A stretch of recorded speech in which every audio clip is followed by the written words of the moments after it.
Today we're pretending to do Siman Kuf Chav Gimel, Halacha Chav Gimel. It's a very short halacha. It says, if you have kosher and treif wine mixed together, you have to make some way to determine which one is the kosher and the treif. So, I don't have anything to say really about this din itself, but we're going to use it as an opportunity to talk about some simanim from later on. The hackers on the treif one. So, whichever one. So, we're gonna talk about three different shilos, which one has to do with Siman Kuf Lamed that we're not going to learn. One is going to do with Kuf Lamed Aleph that we're also not going to learn, and one is going to have to do with Siman Kuf Chav Dal, Chav Ein, Chav Vav that we spoke about the last two times. Okay, it's going to be connected to that. So three different questions that we're going to be talking about. Okay, and the first one is like this. We'll have to give you a little background just before we get to the actual question. The first one is like this. A person leaves food by someone who's not Shomer Shabbos, or he sends food with him, like a package or this and that, so it has to be sealed.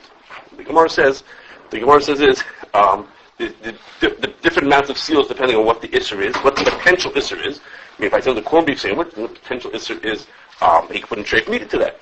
If I send milk, then the potential isser you can make it cholvakim could be mixed into it. So depending on what the potential isser is, depends on how much you have to seal it. Some things need one seal, and some things need two seals. Okay, so the Gemara says chavis needs two seal, and for us the ches, the base, and the yud stand for pieces of fish and pieces of meat and wine. Wine that's not mavushal needs to have two siman.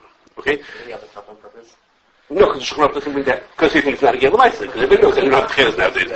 Because he thinks it's cheres. Anyhow, so chatikas dagim and beis is basar and yud is yain. Okay, so and the stuff is for things that not in the game nowadays. Okay, right. So they need two seals of chaysim, so chaysim. Okay, so as we move on, I'm going to keep throwing you some information until we get to our real question.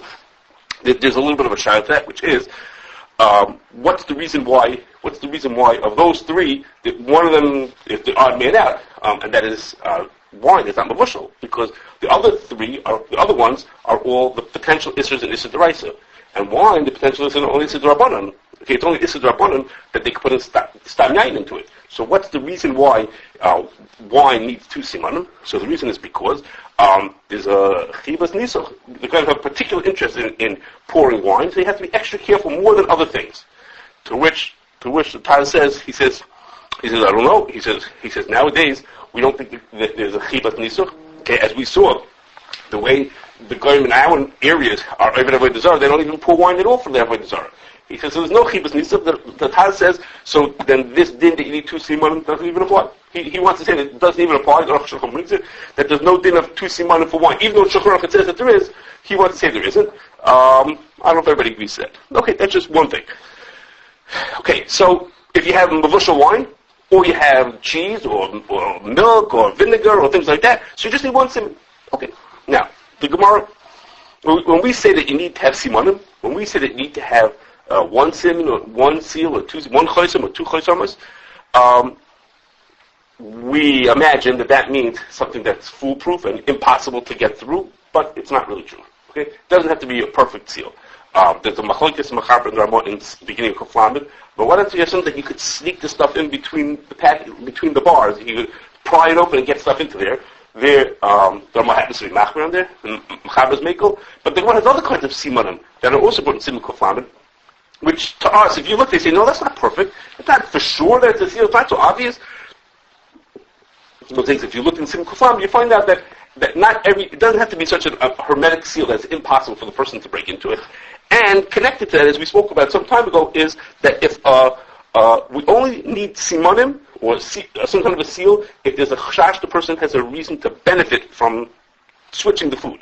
If he has nothing to gain from it, you don't have to have a siman for it. Okay, the seal is just because you think, it might be worth it to switch it. Lots of times there's no reason why the guy has no incentive to switch one for the other. There's no difference in one and the next. Okay, if there's, I don't know if there's a good example. If you have cut up fruit, there's nothing to do with the kosher in the trade. Well, why would he switch one for the other one? So you don't need siman. Okay. Sounds like meat. What? Sounds when you send a sandwich, meat sandwich.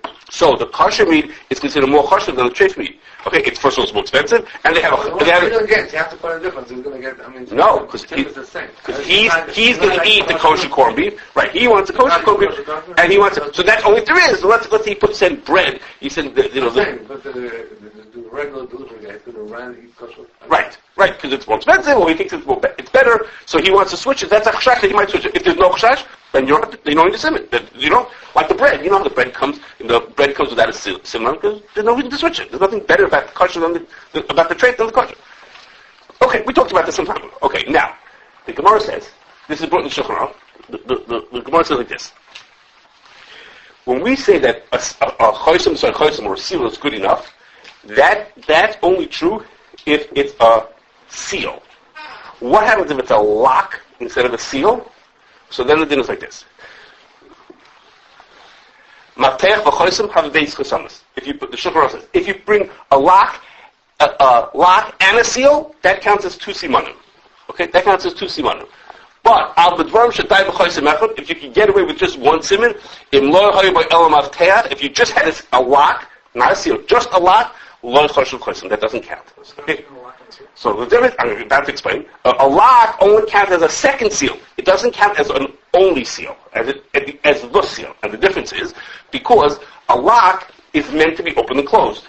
So if the person found a way to get past your lock, if he has a way to get past the lock that's there, you'll never know. Okay, because the lock is meant to be opened and then reclosed, as opposed to the seal. Once you open it, it can't be reclosed. So a seal tells us if I put a tape with my name signed on it, and the guy rips the tape, there's no way he can put it back together. Locks are built to be open and closed, so therefore, if he can get past it, then you won't be able to tell afterwards. So a lock is a good second seal, but a lock is not a good only seal. Okay, now before we go on, I have to tell you that this din that that you're reading here from the Shulchan Aruch, the din is like that. But it really it's dependent on a Gemara. I'm not going to tell you all the gory details of it, but I'm going to tell you the short version is the Gemara says has a machlokes whether maftech v'chosam works or doesn't work, and there's a steer in the same Gemara itself within a few lines of itself. Which way do we paskin? Do we paskin this way? Do we paskin that way? Okay, right within a few lines of itself, the Gemara seems to be saying to itself about whether it is good or it's not good. Okay, it's a machlokes in there, and there are 4 torts in the Rishonim that as to how to answer that question. What will you do with this stira? 2 of them end up saying this way, and 2 of them say the other way. So the Taz says, again, I'm not giving you detail, I'm telling you just a structure of what's going on over here. The Taz says the Ramah is makel b'di'evet like the other shittas. Okay? In a different part of the Shiloh. So the Taz wants to say that maybe the Ramah would not agree with this din over here. Maybe the Ramah would argue and would say that a lock could be even a single chosam also. A lock could be a complete chosam. The Shach doesn't agree with that. Okay, so we're working along the way the Shach says and the way the Mechaber and the Shulchan Aruch says that one lock is not a sin. Okay, so now There must be locks. We're talking about locks. So I'm coming. So what this leads is now we're ready for a question. Okay, now we're ready for the question. And the question is like this. This is not my question. This question from some of you will know Rabbi Tzvi Haber from the COR. You may know him, and his friend Rabbi Riviet. The 2 of them came and they said the following. They said it's well, the din is a lock is not considered a single a chosem. It doesn't count as a simon. He says, so why do we use locks? Okay, why do people use locks? If you go to a restaurant and the person who owns it is not a Shem Shabbos, what do? You say you can't have the keys. Only the mashgiach has the keys to the place. Because if you have the keys, you might do something wrong. Okay, so he doesn't have the keys. So that means is the protection that keeps us from knowing that the food inside here was switched kosher for treif is because there's a lock. So what goes on? Just as right over here. If you need a lock, it's not enough. Now, some of the things were locked up actually 2 chotzamas. So if there was a seal, then the lock could be the second seal. But in most cases, the lock is the only thing that's going on there. So what's happening here? Shulchan Aruch says if you have a lock does not count as a seal. Okay, it could be a second seal, but it can't be the primary seal. So what happened? They come to the restaurant. Okay, this is a pizza shop. You're not sure Shabbos. You can't have keys to your store because you might switch the cheese. Okay, the cheese needs 1 simon on it. And what do? We lock the door. We have the key to the door. Okay, that's 1 lock, and a lock is not considered a chosem. Doesn't work. So how do we help ourselves? By locking the door and telling the guy that he can't get in. How does that help? Good question. It was a real good question. Well, the question goes on further. They said this. So the Darkei Tshuva brings. This is Sim Kuf Yukes. Sim Kuf Yukes and Sim Kuf Lamed have a lot to do with each other. They're very connected. Okay, the two very similar. A lot of repetition. In Kuf Yukes, the Darkei Tshuva says, there are some Achronim who say that din of the Gemara is only because of the kind of locks that they had, which were very weak. They weren't such great locks. But nowadays, in the time of those Achronim were writing these Tshuvas, nowadays the locks have become better, and a lock is a good sin. Okay, for those of you who care about the history, those Tshuvas were written in the 1700s, and historically, that's actually when locks were getting a lot better. Okay, that interests you. What? The svara that you gave me for it. Right, but if the lock becomes so good that it's like really you can't break into it. So if you would get into it, it would be designed to be open. Right. Okay. So you can argue. Not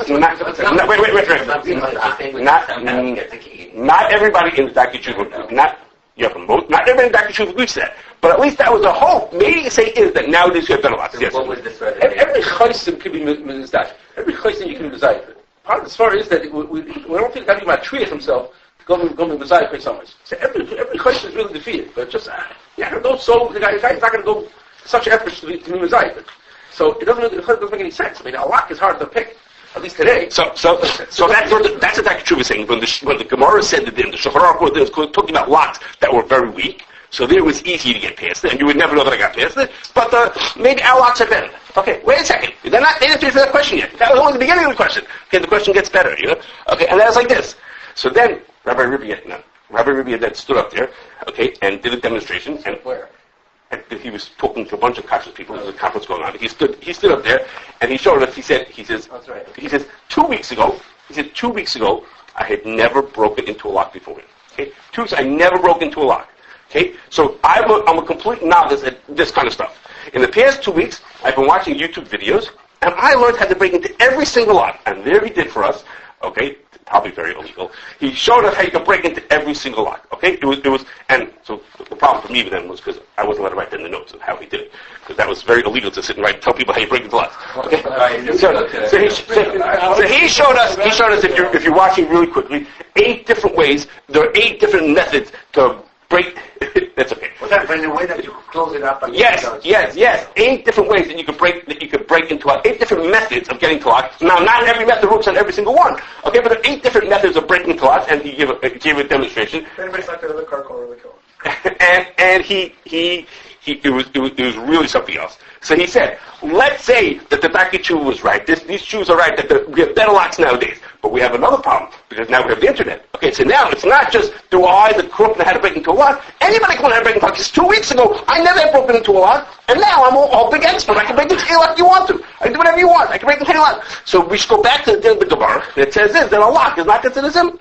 What do you mean? Isn't a CRC tape, isn't that also? So that's a seal. That's a seal, because then if you rip that, you can't put it back together. But a lock is meant to be open and closed. So it's a chaysim works. But when I said you lock up the pizza shop, there's no seal. So now they wanted to suggest. They suggested was there's such a thing you can get it's called a lock cover. I think it's called. That is, it's something that goes on your lock and it lets you put a seal into it. So they said when we lock the door, we should put a chaysim with a mafter. Well, tape, it's a whole patruraya, whole thing. Right, but this is meant to, it's exactly what it's meant for. You have a lock that has a cover on top of it, then you can put a seal through it, and every night you'll seal this place up. That's what they were suggesting. They said, think the owner could get through a window or something? So that's alternative way? So that's a good question. Could he crack into it? Okay, that maybe what Yossi said. How much do we think the guy's going to do? I'm not sure. And all they said is you could put in cameras. Okay, because one of the dinim later on in Kuf Lamed Alpha, I think it is that Yotzei Mechnas works also. So maybe the camera together with the seal, with the lock would maybe do the trick. Okay, so it's a good question. I'll tell you a maybe answer. I don't have a great answer. Okay, and the maybe answer is like this. Most people that we know, when they go to sleep at night, they lock their front door, or they leave something valuable in their car. My phone or my car now. I lock the door. Okay. Well, most people, they have something valuable and they want to protect it. They lock it up. Okay. So it could be that even though the internet has all kinds of ways to teach you how to break into locks, realistically, we all think that locks are very secure. We're all very happy to lock something up, and then once it's locked, we say, good, now we know no one can take it. So maybe, sort of like the Dr. Chuba said, which is, locks really are much better than they used to be in terms of the Gemara. Either a ways to break in, it's true, but realistically, I don't know if we take it that way. We lock the door of our house and we say, good, now things are safe and now no one's going to get into my house. Even though, again, Rabbi Riviat can break into your house. Okay, he knows what to do because he sat and watched YouTube videos. And that time, they didn't rely on locks? They didn't have the same attitude towards locks? Who didn't? Times the Gemara. I don't know. That's a good question. I'm not sure. So I'm not sure this is a great answer. Most people, they're not going to bother with, but then when you got a real interest in this particular... An incentive, right. In this particular lock. So it's a good question. So right. So you're right. So the question to me is better than the answer. I can just say that there's in other cases by the Chavis, so there the guy is trying to cheat it for his benefit, right? He's getting some sort of benefit. Here, when you already have hashgacha, let's say, so there's already a level of avoidance. The person doesn't want to get caught. I mean, there's no benefit for him to cheat because he'll lose everything else that comes to hashgacha. But he has a huge benefit. So the mirror system that already exists for the hashgacha, why can that also apply to... Is there any mirrors at 3 o'clock in the morning? No, nobody knows that. The whole hashgacha falls apart. No, what we did is we locked the door. We said, when it's available, we watch. When it's not available, we lock it up. That's what I'm saying. There's a mirrors. The guy doesn't want to get caught. The shliach doesn't want to get caught. Okay, mirrors. No, you're going to get caught. But here the Shemrotos, that's not enough. The fact that it's locked up is not enough to stop the guy from breaking into it. I'm saying his answer, I don't think it's a good answer because there's always mirrors. You need all these rules of Chaysamais when there is a mirrors already. That's when there's a benefit for the guy to do what he's doing. Here, if he gets caught doing what he's doing, I mean, like he's trying to sneak around. Here, he's already under a level of scrutiny. It's a different level of mirrors. I'm saying the mirror. The guy would be fired from his job of being a shliach. I don't know. Okay, number 2. Second. Okay, this one you just have to look at the pictures. Sorry, not going to come on these slides. Okay, the second child is like this. This child has to do with Simon Kuf Lamed Aleph. Okay, and that is in Simon Kuf Lamed Aleph it tells us that even though I just told you that you could protect things that have simanim, and something that has 2 chaysim, is an example in Simon Kuf Lamed Aleph of something where a chaysim does not work. Okay, there's a case. The Shulchan Aruch tells us there's a case when you can even a chaysim does not work. And what is that case? That case is when a guy asks you to take his wine, his grapes, and make his grapes kosher.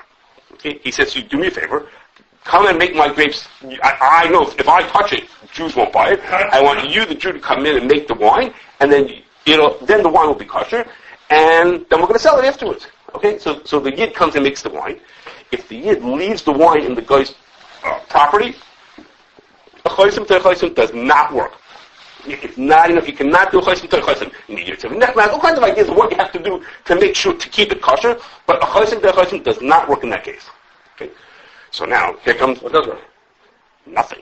Like you get to you can't do it. Something foolproof. No, simon mugg would work. Something foolproof would work. Well, chaysim to chaysim is usually what we call a simon mugg. That's usually the same thing. So it doesn't work. What you have to do is you have to make a financial arrangement. So Rabbi Singer from the OU. I don't know if you know Rabbi Singer. Rabbi Singer, one of his jobs, he's mainly... Just for wine, right? Just for wine. For wine. So Rabbi Singer is most famous for taking care of Pesach, but he also takes care of wine for the OU. So Rabbi Singer said, he said, so what's going on here? He says, this is a pretty regular practice that people do this, that they bring the mashgichim, they come in, they make the wine kosher, and then they don't sit there every day. They seal it up, and when it's time to put it in bottles, they come back and they watch them put it in bottles, but the rest of the time it just sits there. Now, so they come. So the first thing which solves most of the problems. This is Rabbi Singer says is that it's only for wine that's not mavushal. Wine that's mavushal, he wouldn't have a problem with this. I'm not sure from McCart's in this, but it sounds right. So most of the time they do this, it's mavushal. Okay, most of the grape juice for sure, and most of the wine also is mavushal. So we're good. We don't have this. Then there's a din for wine that's not mavushal. Okay. And but he could be machlev. That's not so partial, right? He could be machlev with wine that's mavushal. That's trade. That's right. So he didn't bring McCart's at the end, and I looked around. I didn't see someone who said this, but there was a logic. It is. My mind is kosher, but the problem is putting it on the So when I tell you his first answer to the question, maybe that'll help us understand what he just said. Okay, maybe the first answer will help us understand. So he wants to give 2 answers to explain what it is, why it's okay. One is. I'm sorry. The second answer will maybe help you. The first answer he says is there's a Tosfos over there who says This whole din is limited to a very specific case. The guy has grapes, and he has the yid come in and make wine out of them. Because the guy did almost nothing. Okay, he just said, here, work with my grapes and do this. If the guy had to do things to make it work, like for example, the guy had to go out and buy the grapes, then it wouldn't be true. The guy, if he's already putting more efforts into it, then we don't have this chashash that he's gonna go try and sneak ahead and try to get past your simanim when you're not there. Only when the guy is when it's his own grapes, that's a thing. So every single in a lot of the situations, that's exactly what goes on. Is that the people who have the winery, the place where the grapes are sitting and are being pressed and are being stored, are not the guys who own the grapes. They're a winery. They make wine, but they buy grapes from somebody else. Their Taisa says if you buy from somebody else, then they already made so much effort to do it, they may be enough. Okay. Yes, it's brought in. Sorry. Kufam and Halacha Beis. It's the second Halacha Netiv. Okay, what Kufam and Halacha Aleph is that says that you can't do it, and the Kufam Halacha Beis says that you can. Okay, but the other answer is, he wants to say is that maybe this whole thing is only a chashash when there's a chibas nisuch, I mentioned before, only when the government has a special interest to pour wine from a desara, which again, as I said to you before, it doesn't apply nowadays. So then we have this chashash that they're going to sneak in when you're not there, they're going to grab their wine that they have access to and get to it even through your siman. Okay, and what David was being ramiz to is that there's everything it didn't say, but the Shach says is that if the yid has any ownership in that wine, then there's no chashash. It's only if it's completely the guy's. So sometimes that in the financial arrangements that works out that the yid has a partial ownership. Okay. Anyhow, this is our second question. Again, I'm not sure that the answer solves the question. Okay. Second. Now, the third is a interesting thing that just came up. That was like this. There's a company called Coravin. Okay, and they came to solve a problem. Okay, a problem that I don't have. So people who are more sophisticated have, and that is when you open a bottle of wine. As soon as you take out the cork, air gets into the bottle, and when air gets into the bottle, it starts to change the taste of the wine. I don't want to say ruin it, but it affects the taste of the wine. So the problem is, if you're very particular about your wine, once you open the bottle and you drink one cup, and then you put it away for a few days, then when you taste it a few days later, it's not going to taste good. So you put the cork back in, it's still not going to do. Some air got in, it's going to ruin the taste. So these people came to solve that problem, okay? And they said, we're going to solve the problem. We have a way to get the wine out without taking out the cork, okay? We'll help you get the wine out of your bottle without taking out the cork. What do? You'll see the video in a second. They have this device. The device has a long needle in it. You could see in the picture, so if you see the guy by his belt, there's this long needle coming down. There's a long needle over here coming down. And the needle pokes through the cork, and it shoots argon gas. Argon is a inert. It's not. Well, nowadays they don't call it inert anymore. They call it noble gas. Okay, it's basically inert. The point is that it doesn't react with your wine. So it pushes that into the bottle, causes extra pressure in the bottle, and then the wine squirts out of this machine. You'll see in a second how it works. It comes squirting out of the device, and then what happens is when you pull the needle out, when you're finished and you pull the needle out, the cork reseals around itself. Okay, the cork can fold back over on itself. So what happened is you didn't put any air in; you only put in this argon gas, and the seal is intact because the cork seals right back on top of itself. So it only works if you have a real cork. If you have a plastic one, it's not going to go. Okay, but if you have a real cork, it goes in, it seals back up after itself, and now you can do the device. You stick any needle in there, I assume, since it's right. No, if you stick a needle into it, and you try to get the wine out, it's going to be replaced. The wine won't come out unless it's the sealing of the cork. That has nothing to do with that.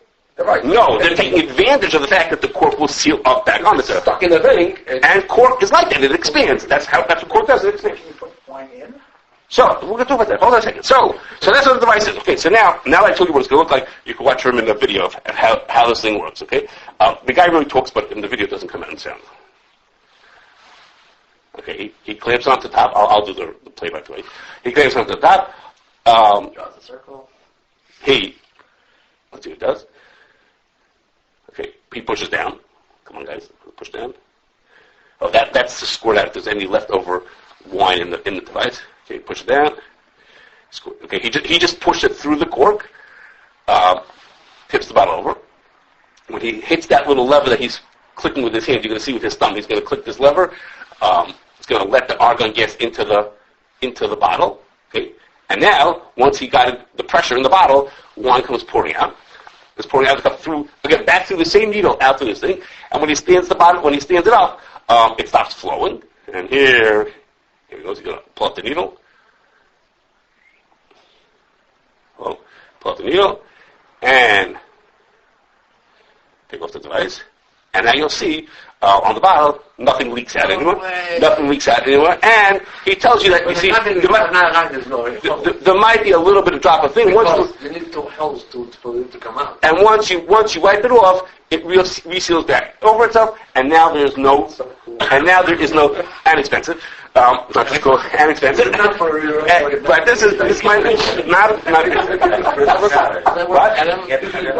No, it's $1,000. Okay, so it's and of course the argon gas costs 60 cents a bottle for how much gas you use. Okay, so that's if you're a big connoisseur, that's what you want to have. Your connoisseur present.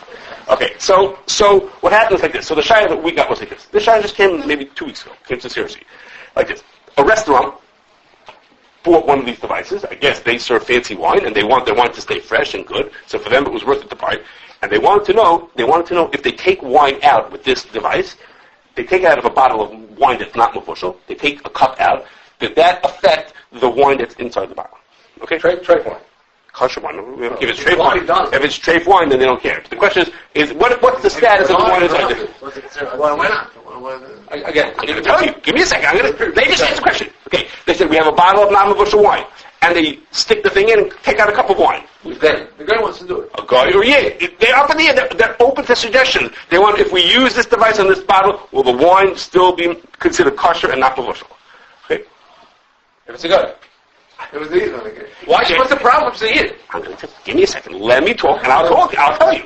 They didn't answer the question with any deep thought. They said, "Is it okay?" They told, "Is it okay, Rabbi? Rabbi, is it good?"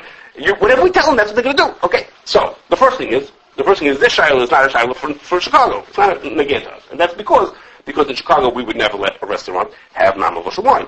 Okay, we talked about that last time. You can't have non-mevushal wine. There's two different ways that could end up in problems. So we would never let a restaurant have non-mevushal wine. But it would be negated, as some places do. There are some we talked about last time. Some cities will let restaurants have non-mevushal wine, and it would get into a house. Okay, what happens if you have a person in their house wants that they have non-mevushal wine and they want to have this device and they have going in their house? Would that be a problem? Okay, so the first thing is the first look at this the first approach to this device is, if you have that device in your restaurant or in your house, then regardless of whether you use it on a bottle, every bottle is no longer sealed anymore. Because what's the point of the seal? A seal means is... We have to put something in.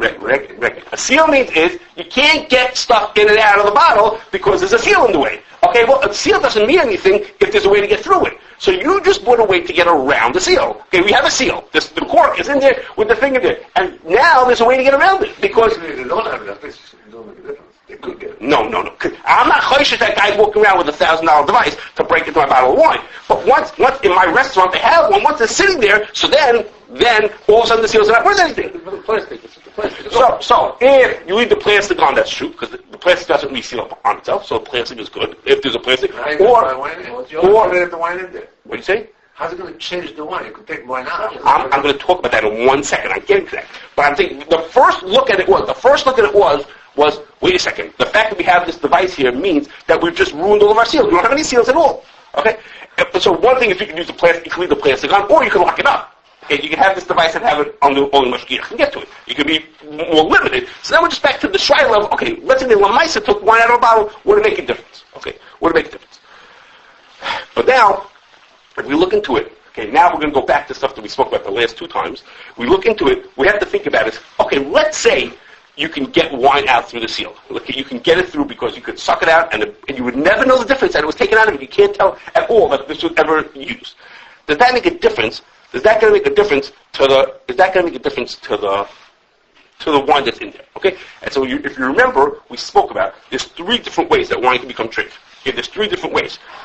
You could touch it. If a guy touches it, it can become treif. If he pours it, it can become treif. And through something called nitzur, if it's connected to wine, that's treif. Okay, those are the 3 different ways that wine can become treif, and I'm going to go through each one of them to see if those things are possible in this case using this device. Okay. So the first thing is like this: if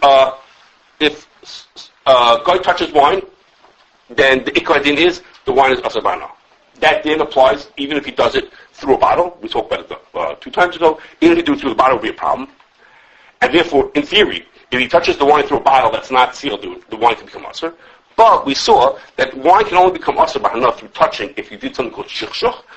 And we saw also that there is no such thing as, there is no possibility of shikshuk when the thing is covered. It doesn't have to be sealed. As long as it's covered, there's no shikshuk.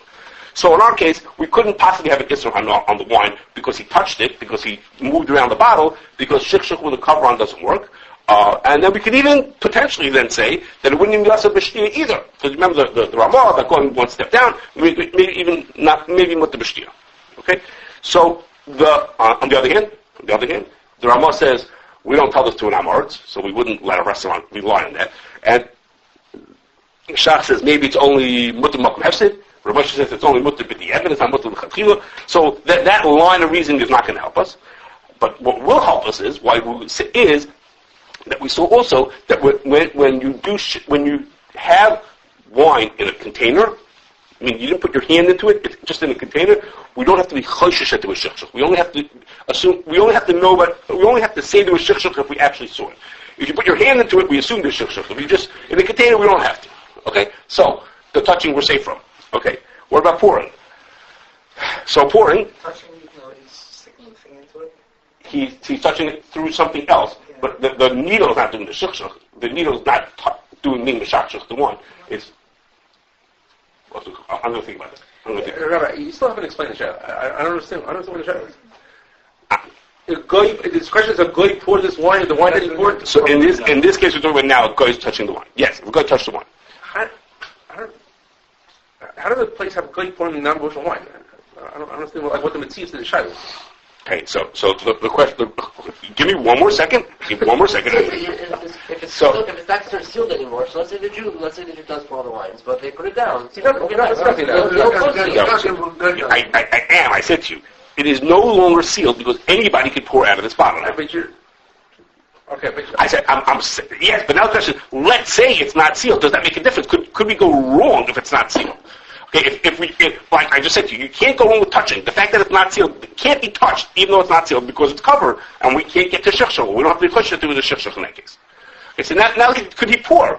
So the pouring is the case that you're all thinking of, which is when you pour wine. If the guy would pour wine, the wine would be treif. But the wine that he would pour would be out of the bottle. Okay, there wouldn't be one that he poured in the bottle. The one that he poured would be out of the bottle. So you can't go wrong if it's out of the bottle because it's out of the bottle. That I don't care about that. Somebody walked off with that wine. So the stuff that's left in the bottle, wouldn't be treif because he poured it. He's pouring for you when he buys it, who comes to dinner there. No, of course no. No one's letting him pour wine for a year. If Pasha, we're not going to let him pour wine. But because he's there, he might pour wine. No one's watching. He could pour wine through a cup. Usually we have a seal. Now because of this device, we don't have a seal. We don't have a seal. Maybe he's pouring wine when everyone's busy doing something else. He's just pouring wine from. So the wine that he pours, will taka be treif because he poured the wine. It's koicha. It'll be usher. But the question: does it affect the wine that's in the bottle? So to affect the wine in the bottle, you have to have nitzuk. You have to say is the wine in the cup is connected to the wine in the bottle. Okay? So we saw last time there's a shayla. What happens if you do nitzuk to wine that it was only poured? Wine that's only poured is only asa b'shti. It's not asa b'ana. It's a machlokes whether that makes the nitzuk back to the wine in the bottle. This we spoke about last time. Does it make nitzuk back to the wine in the bottle? And let's say we would even be make on the shayla. Even if we make on that shayla, what's a machlokes nachman? Whether it's nitzuk from wine that was just poured by anybody. But the problem here is not just that he might pour it for a year. Here he might pour it for himself. Okay? Which is we're heading to what the shayla is. If he pours the wine for himself, he pours himself a cup of wine, what will happen? It's not the pouring that would make it treif. The pouring would make it treif. But when it gets into his cup, the din is, if you have wine in a cup, and he moves the cup around, or he drinks from the cup, that wine is asur b'hana also. That's considered he was mashachar, and the wine is asur b'hana. So if he used this device to pour himself a cup, the wine that he drank from is asur. Big deal. We don't care. The guy, he drank it. We don't care if they drink it. But now that's nitzuk back to the wine that's in the bottle. If he pours it again, the second cup. No, well, if as he's pouring it, he moves his cup, it would be usher. And if he pours in drinks and pours a second time, it also would be usher. So because of that, so now we're to the question, which is the answer, which is, because of the fact that if he pours himself a cup of wine, or he pours for another guy, a guy pours for a guy a cup of wine, the wine in the cup will be usher b'hana me'ikar hadin, and therefore there will be needs it back to the wine in the bottle. So mamela. The fact that they have access to the wine in the bottle through this device means is that all the wine in the store is now not considered sealed and is usher because there's a possibility now he could just pour himself a cup. There's no way to tell that he poured himself a cup. And when he pours himself a cup, that will make not just his cup usher, but the wine back in the bottle usher. So maybe there's no way to tell that he put himself like that. There is a way to tell. How can you tell? Because you see there's less wine in the cup than in the bottle. Because you can look around. So if you could really tell, so that's what someone suggested. We'll put a mark on the bottle so you can see if the bottle is full. Okay, if you can really, every full bottle is for sure fine. Well, if you can you really tell that the bottle is full and someone didn't take out a drink out of it? I don't. So you're taking out like Right, if you take a small amount, so we if you could be sure. In theory, you should because they have exactly 750. I don't think most people weigh their wine before they do I'm saying in theory it is possible. Right, so yeah, so you could mark it. You could mark it or you could pay attention to it and you could use it. But It takes a little bit of time to take a lot. So. okay. No, also, wait, Rega, also. Wait a second. The point of the restaurant buying this is in order that they should take one cup at a time. So now I took a cup out of the thing. Okay, now how do I know that he didn't take a second cup? So I have to keep track of each one.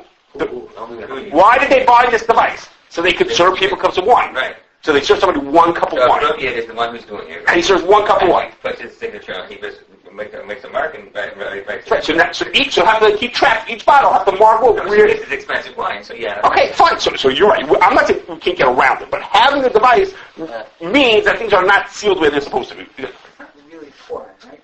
What happens is stuffing the gas in, and then that pressure is displacing that amount of wine. Yes. It's not a direct pour. It's not when he pours that bottle that there's a stream. So that's an interesting point. But realistically, he's holding the bottle like this, and the wine is pouring out. It's happening in real time, or Yeah, it happens live.